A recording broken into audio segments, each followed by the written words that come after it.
कि सत्ताको आरमा जे पनि गर्न मिल्ने।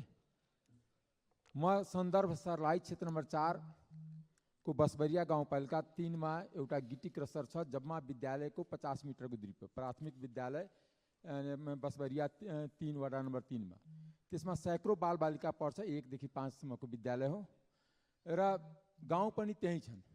तर त्यो सत्ताको आरमा, गृह मन्त्रालयको आरमा त्यहाँ गुण्डागर्दी भइरहेछ। जो बोल्छ त्यसलाई झुटा मुद्दा लगाउने काम भइरहेछ, कुटपिट काम भइरहेछ। उल्टै त्यहाँ प्रदेशमा बसेको डिआइजी प्रमोसन पाउने बित्तिकै उसको घरमा, गाउँको घरमा आशीर्वाद थाप्ने जान्छ। र साथसाथै भर्खर 2-3 दिन पहिला काङ्ग्रेसका महामन्त्रीले भन्नुभएको थियो कि प्रधानमन्त्रीको बेडरुमसम्म बिचौलिया छ। त्यो थाहा छ कि छैन? जसरी एउटा उखान छ कि आफ्नो आङको भैँसी नदेख्ने, अर्को आङको जुम्रा देख्ने।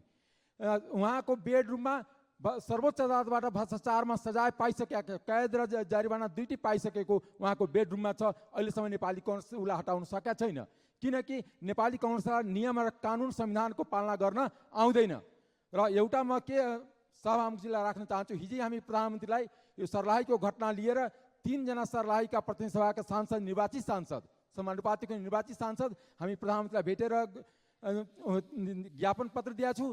यदि त्यो समस्या समाधान भएन, तस्करी र गुण्डागर्दी सँगै गृह मन्त्रालयको संरक्षणमा चलिराख्यो भने यही संसदमा भुटानी शरणार्थीमा जुन लेभलको प्रोटेस्ट गरेका थियो त्योभन्दा ठुलो प्रोटेस्ट गर्छु 1 हप्ताको भित्र यदि यो समस्या समाधान भएन भने। किनकि जनतालाई, निमुखा जनतालाई, सोझा जनतालाई सत्ताको आरमा मुद्दा लगाउने, पुलिस प्रशासनको प्रयोग गर्ने गृह मन्त्रालय नेपाल सरकारको गृह मन्त्रालय, काङ्ग्रेसको गृह मन्त्रालय होइन। या त नाम चेन्ज गरौँ, गृह मन्त्रालय ब्राकेटमा काङ्ग्रेस। काङ्ग्रेस पार्टीको कार्यकर्ता गुण्डागर्दीमा छुट हुन्छ, मुद्दामा छुट हुन्छ, बलात्कार हत्यामा छुट हुन्छ।